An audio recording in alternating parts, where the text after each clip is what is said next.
5:30 p.m. here in Lagos, Nigeria. Thanks for joining us on The World Today. I'm Amarachi Ubani.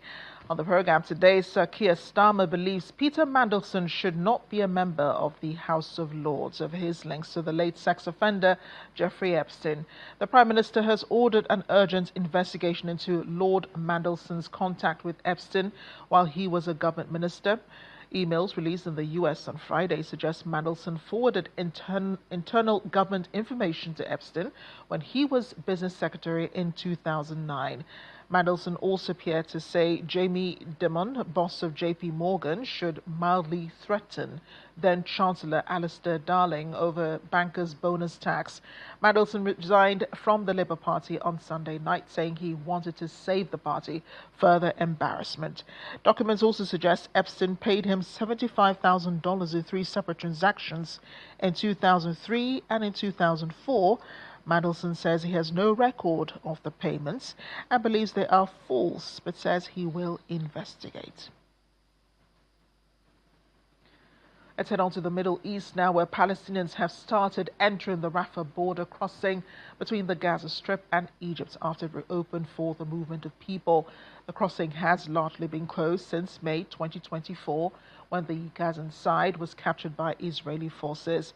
The reopening was supposed to happen during the first phase of U.S. President Donald Trump's ceasefire plan between Israel and Hamas, which began in October, but Israel blocked it until the return of the body of the last Israeli hostage in Gaza.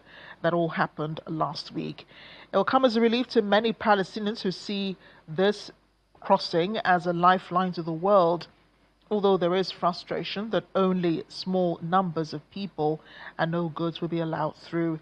Around 20,000 sick and wounded Palestinians are waiting to leave Gaza for treatment, according to local hospitals and the World Health Organization. Israel reports only 50 patients, accompanied by 1 or 2 relatives, will be allowed to exit each day, and 50 people who left Gaza during the war would be allowed to return. The crossing will be run by supervisors from the European Union and local Palestinian staff, while Israel will carry out remote security checks.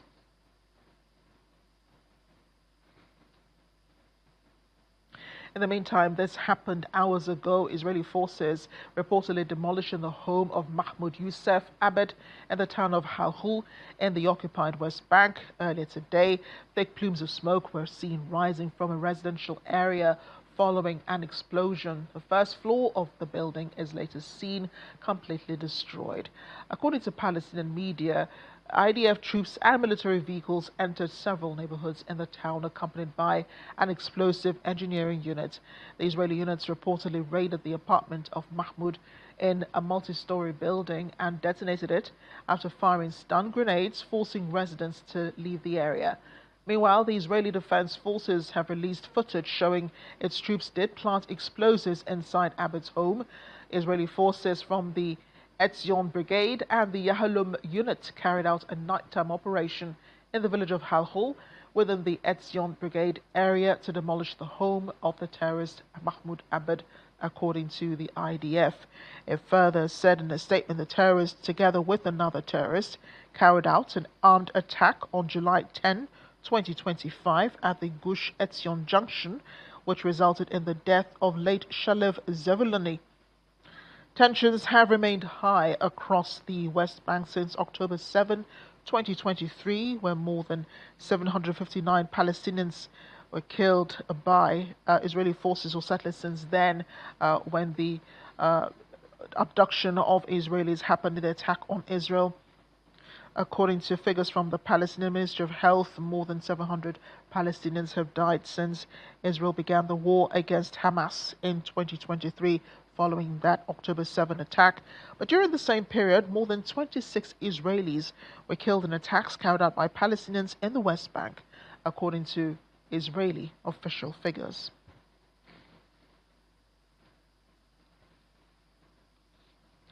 Well, in Asia, violence in Pakistan's southwestern Balochistan province have caused widespread damage in Quetta after coordinated gun attacks a day earlier left more than 150 people dead and prompted authorities to impose heightened security measures across the region. Burned vehicles and trucks, destroyed banks and a police station were all seen, with smoke still rising as of this morning. According to an official, gunmen did arrive on motorcycles from the front and opened fire on the car tires. The gunmen began asking for identities, and then they ordered people to park their cars on the side and get on the road and then get out. After that, they set the car on fire, according to a witness who saw what happened. Latest figures do say that 193 people were killed in the attacks which happened over the weekend, including 145 militants, 31 civilians, and 17 security personnel. The Balochistan Liberation Army claimed responsibility for the attacks in a statement carried by media outlets, saying it targeted military facilities and officials in the police and civil administration through armed assaults and bombings. The United States has officially designated the BLA as a foreign terrorist organization. Armed groups operating in Balochistan demand independence from Pakistan to establish a sovereign state. In May 2025, the militant leaders declared the formation of the Republic of Balochistan, then appealed to the UN for recognition and the deployment of peacekeeping missions. We're in Europe now, where High Representative for Foreign Affairs for the European Union and Security Policy, Kaja Kallas, says US President Donald Trump is just one person, and even claimed Americans like Europeans more than Europeans like them. She was speaking at the Oslo Security Conference earlier today. Kallas also commented on the possibility of a European army, branding it, quote, very dangerous. She described the UN as the law of the jungle, but said there'd been a noticeable shift in what was acceptable. Relations between Europe and the US have hit rock bottom amid the huge row over Greenland and the future of the NATO alliance, with the US president insisting he needed the territory for national security and questioning the value of continued involvement in NATO for the US. President Trump has also lifted the threat of more tariffs on 8 European nations, insisting he had the framework of a deal following talks with NATO chief Mark Rutte, although the exact details have not been revealed. And 5%, we will strengthen our own defense, which means that in the coming years we will have to explain to many sectors of Norwegian society there will be less more in your area, because there has to be more on strengthening our defense, rebuilding our naval defense, and most sectors of our defense. That is a collective domestic security obligation. Secondly, we will rely on allies and alliances. An alliance, so the NATO alliance, which I think is in really good focused shape on the north. A month from now we will have 25,000 troops exercising in northern Norway, northern Finland. And the 2 largest delegations there I saw was the French and the US, 4,000 to 5,000 troops each. And again, this is not charity. This is out of a mutual interest. So I think, we have a good point of departure to this. I'll just come back to my point. When we now invest in defense to 3.5% and 5%, let us do that wisely. Because if we do it side by side, it will be waste. If we do it coordinated, it can be a formidable force of deterrence. Exactly. NATO threatens nobody, but nobody should be under the impression that they can threaten us. We have learned the hard way that, having dependencies, whether it's on energy, whether it's on security, having dependencies is making you vulnerable. And if you're vulnerable, you're weak. And that's why really building partnerships is key. And of course, Norway, we sort of consider also a part of Europe, and that's why a very close ally. We have a security and defense partnership, and in terms of economic security as well, the cooperation that we can do in this front. And when it comes to maritime security, I think also developing international rules further, that they would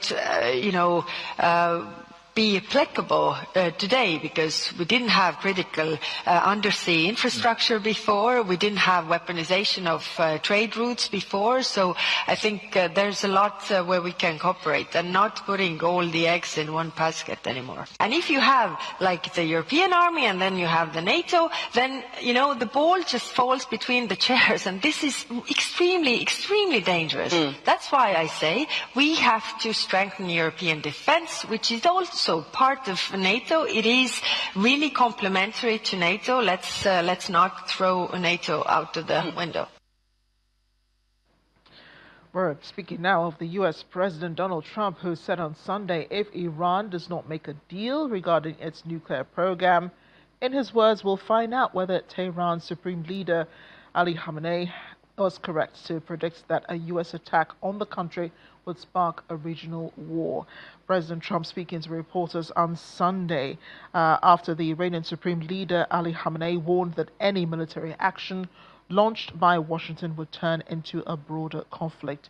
Trump's remarks come amid heightened tensions between Tehran and Washington, fueled by recent U.S. military moves in the region and threats of potential action against Iran.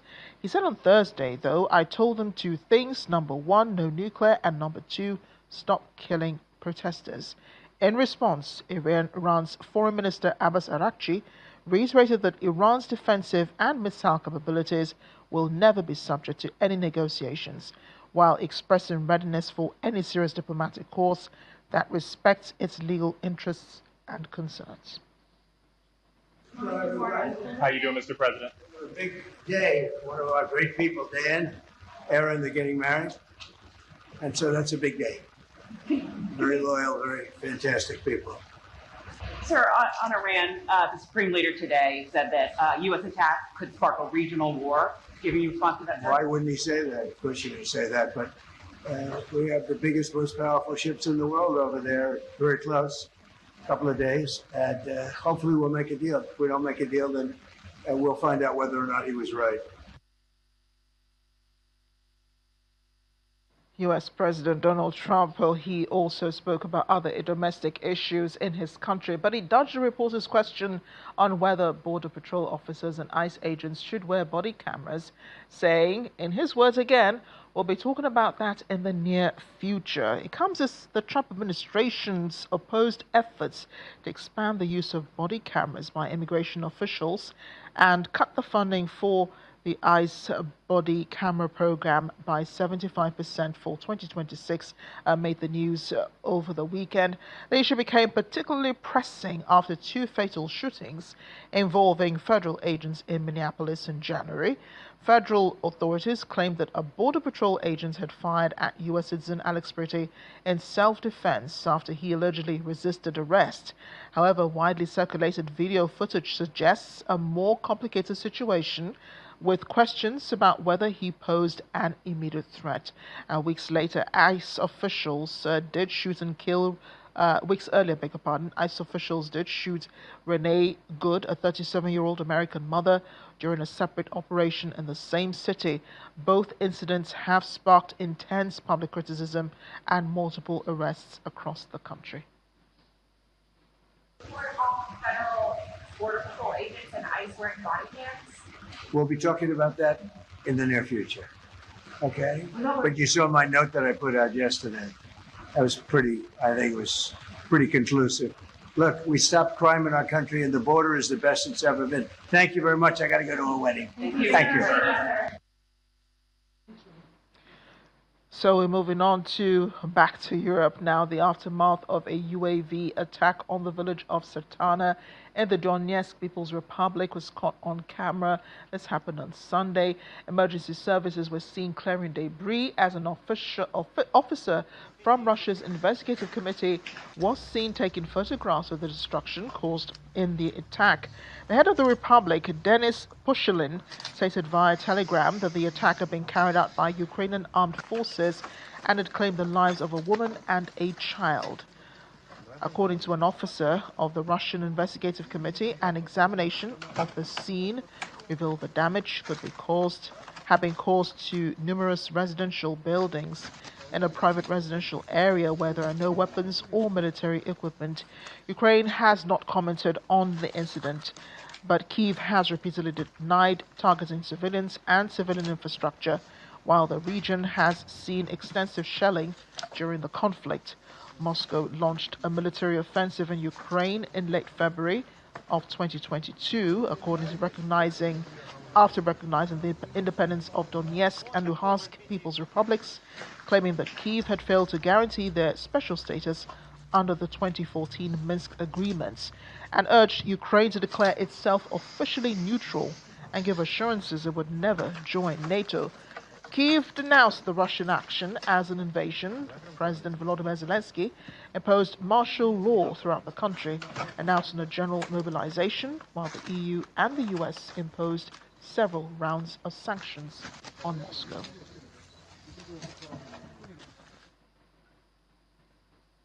We're off on a short break on The World Today. We'll be right back.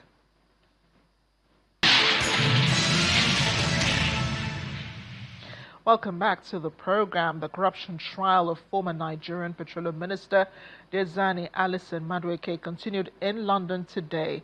Jurors heard detailed evidence of an extravagant spending trail at a luxury antique store in the capital. Prosecutors also told the court that as much as £140,000 was spent in a single day on a high-end furniture, bespoke lighting and decorative art, allegedly paid for through intermediaries during her time in office. Our correspondent Juliana Olainka was in London earlier today. Well, the jury has heard that as much as £140,000 was spent in a single day on luxury items in London, including Gucci glass table lamps and even a brass pineapple ornament. During evidence today in the corruption trial of former Nigerian Petroleum Minister Diezani Alison-Madueke. The spending, prosecutors say, took place between 2012 and 2014 at Vincenzo Caffarella, a high-end decorative arts and antiques business on Church Street in St John's Wood. In court, a prosecution witness from the gallery described repeated purchases of Italian furniture, Venetian glass, bespoke lighting and decorative objects, with individual items costing thousands of pounds.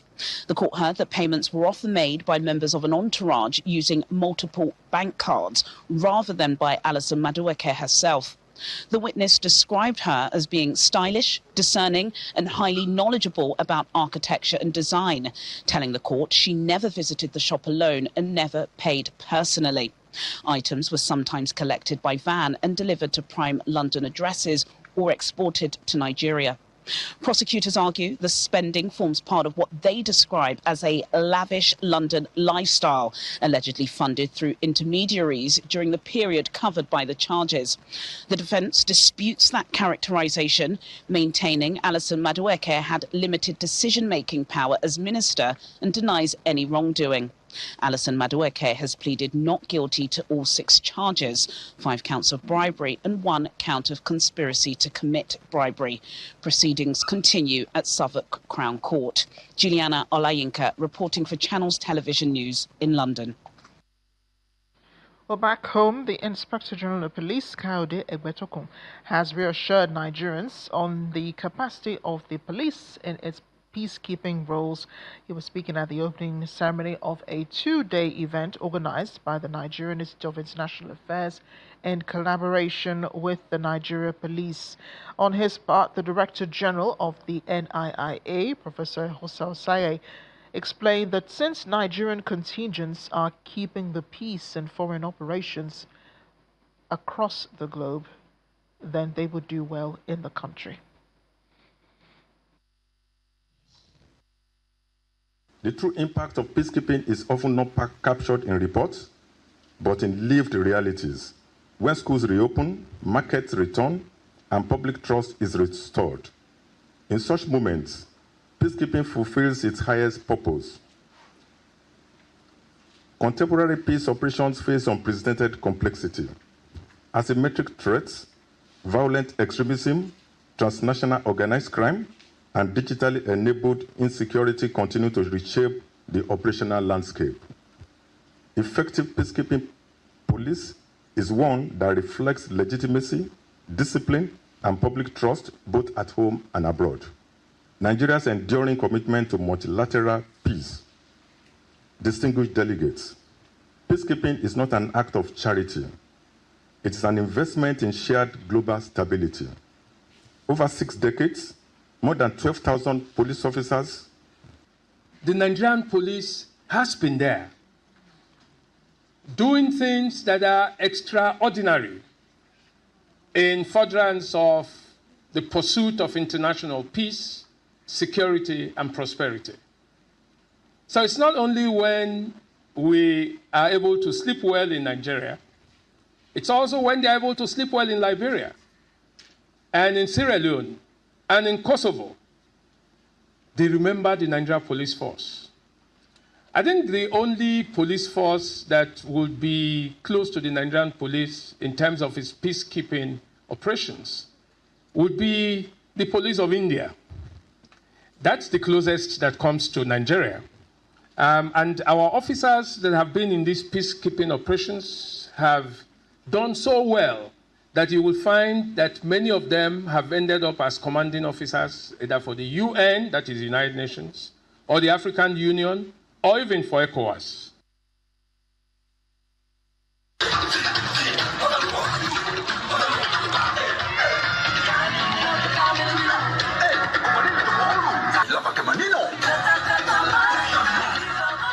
Let's relax a little. Binan in the Philippines, Laguna province, did stage a cultural spectacle as it attempted to break the Guinness World Record for the largest hula dance ever performed simultaneously. This has happened on Sunday. We're looking at enchanting sounds of the Splash Island water park as around 2,000 participants gathered to partake in this historic endeavor. For many in the Philippines, large-scale dance events are often dominated by Zumba. However, dance instructor Michael De Luna noted that this event signified a unique cultural shift for the local community. The current record is held by Japan with 1,509 participants, set in Okinawa in 2015. But organizers in Binan are optimistic that once the official order concludes, the final tally will exceed 2,000 participants. The event attracted a diverse crowd from enthusiastic youth to spirited senior citizens. For many older participants, the dance represented more than just an attempt to break a record. It was a celebration of vitality.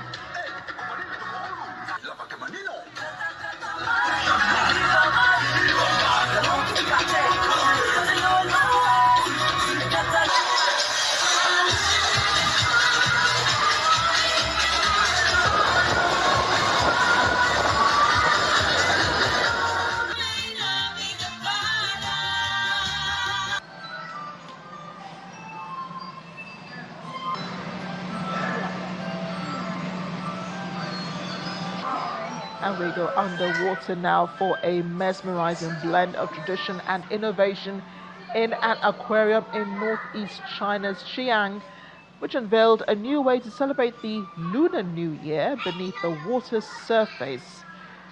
Well, this dance was showcased by 2 professional divers equipped with oxygen tanks and weighted belts, transforming into a graceful aquatic lions.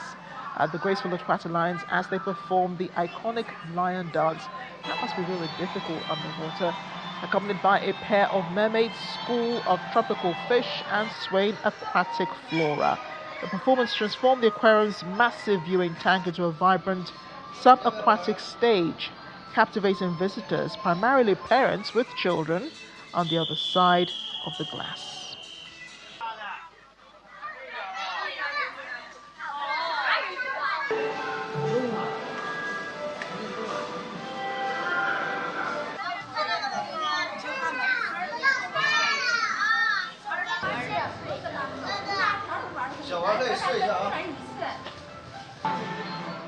That definitely is